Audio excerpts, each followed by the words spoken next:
सबका कल्याण संत की चाहना है। और इसीलिए मोते संत अधिक करी लेखा, संतों ने सबकी रक्षा की है। संत गोरखनाथ ने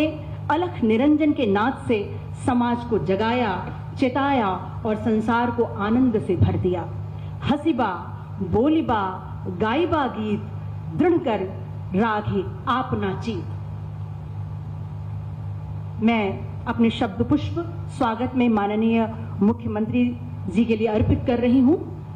अनुरंजन हो, मन भावन हो, अनुभूति की दिव्य प्रतीत हो तुम,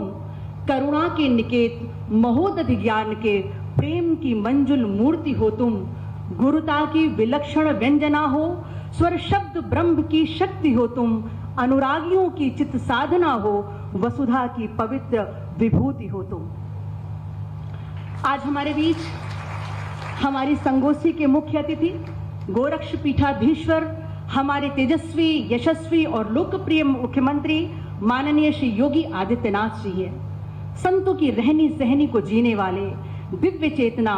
जिनको स्वयं के लिए कुछ नहीं चाहिए, और अगर मैं कबीर को याद करूं, जिनको कछू न चाहिए वे शाहन के शाह। ये एक ऐतिहासिक क्षण है, शिवमय क्षण है। संत के बिना ये जगत कैसा होता है, जिसका मैंने अनुभव किया है, वो मैं जरूर व्यक्त करना चाहूंगी कि आग लगी आकाश में, भू पर गिरे अंगार, जो संत न होते जगत में जल जाता संसार। आपको सादर प्रणाम करती हूँ। आपके नेतृत्व में हमारा प्रदेश और उन्नति की ओर अग्रसर हो, ऐसी हमारे पूरे वसंत परिवार की कामना है। मैं माननीय मुख्यमंत्री जी को उद्बोधन हेतु सादर आमंत्रित करती हूँ।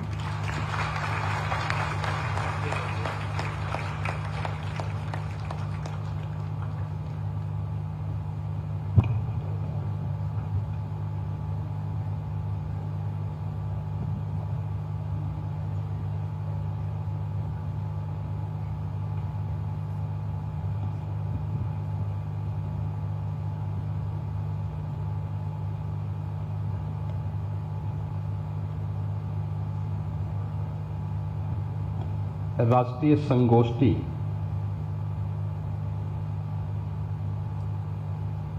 के मुख्य वक्ता के रूप में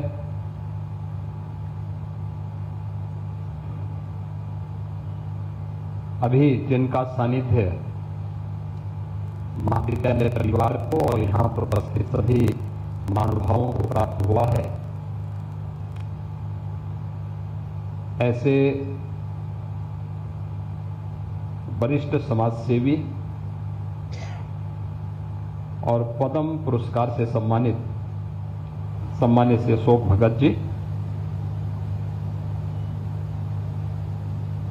उत्तर प्रदेश सरकार में मंत्रिमंडल के मेरे सहयोगीगण, जल शक्ति मंत्री श्री स्वतंत्र देव सिंह जी, श्रम और सेवायोजन मंत्री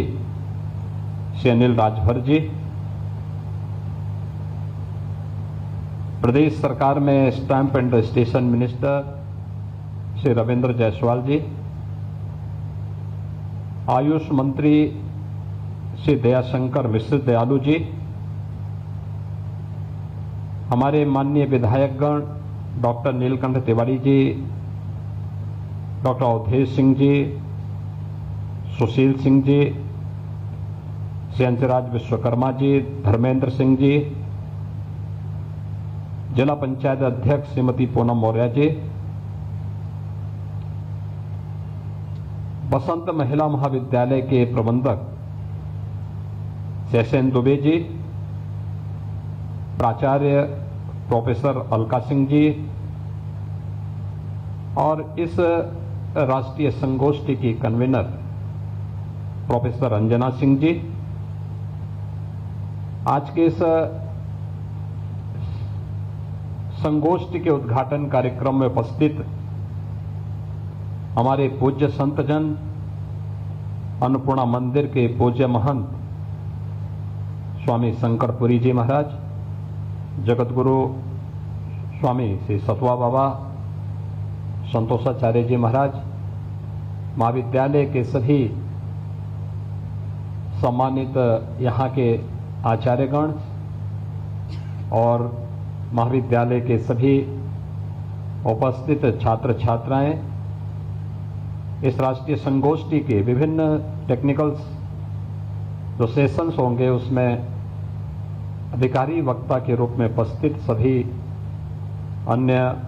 यहाँ के प्रतिनिधिगण, उपस्थित बहनों और भाइयों, मैं सबसे पहले महाविद्यालय परिवार को बिरसा मुंडा की इस विरासत को लेकर के इस राष्ट्रीय संगोष्ठी के लिए हृदय से धन्यवाद देता हूं। और महाविद्यालय परिवार ने मुख्य वक्ता के रूप में भी जिनका चयन किया है वह उन लोगों के बीच में ही जिन्होंने अपने जीवन का एक लंबा कालखंड व्यतीत किया है, यानी जैसा नाम है वैसे ही काम भी है, तो स्वाभाविक रूप से वे उसके आधिकारिक वक्ता भी हैं। और एक आधिकारिक वक्ता का वक्तव्य यहां पर कीनोट एड्रेस के रूप में आप सबको सुनने को मिला है। मैं इस अवसर पर अशोक भगत जी की उन सेवाओं के लिए उनका हृदय से अभिनंदन भी करता हूं। आप ही की तरह अखिल भारतीय विद्यार्थी परिषद के एक कार्यकर्ता के रूप में, एक संगठन मंत्री के रूप में, राष्ट्रीय स्वयंसेवक संघ के मार्गदर्शन में उन्होंने अपना जीवन जिया और फिर उन क्षेत्रों में जाकर के जो लोग अभाव से ग्रसित हैं, जिन तक सरकार नहीं पहुंच पाई थी, वहां पर साधन विहीन उन लोगों के बीच में जाकर के उन्होंने सेवा के जिस कार्यक्रम को आगे बढ़ाया, आज उसकी गूंज दूर दूर तक सुनाई देती है। और यही कारण है कि उनकी सेवाओं के प्रति सम्मान व्यक्त करने के लिए ही भारत सरकार ने उन्हें पद्म पुरस्कार से सम्मानित किया है। और आज इस राष्ट्रीय संगोष्ठी के मुख्य वक्ता के रूप में उन्होंने अपने प्रारंभिक उद्बोधन में महाविद्यालय परिवार को और आने वाली पीढ़ी के लिए एक नई प्रेरणा प्रदान की है। ये सचमुच महाविद्यालय परिवार के लिए एक उस विरासत को एक नई जीवनी देना है, एक जीवंतता देना है, जिस विरासत को